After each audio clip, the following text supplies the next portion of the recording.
శ్రీ విష్ణు రూపాయ నమశివాయ. ఒకసారి ఇంద్రుడు ఐశ్వర్యమదంతో దూర్వాస మహర్షి ఇచ్చిన ప్రసాదాన్ని తృణీకరించాడు.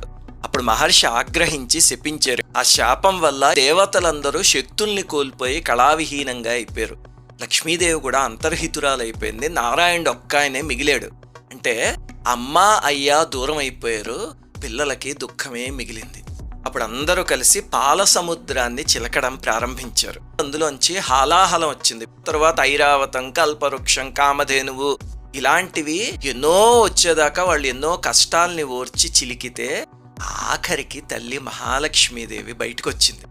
అప్పుడు దేవతలందరూ పొంగిపోయారు. ఇంద్రుడు ఆ తల్లి కూర్చోడానికి సింహాసనాన్ని ఇచ్చాడు. దేవతలేమో మంగళ స్నానాల కోసం నదీ జలాలన్నీ తీసుకొచ్చారు. ఋతువులేమో పువ్వులన్నిటిని ఇచ్చే అమ్మవారికి. కామధేనువేమో పంచగవ్యాలని ఇచ్చింది. పృథివేమో ఓషధుల్ని ఇచ్చింది. అవన్నీ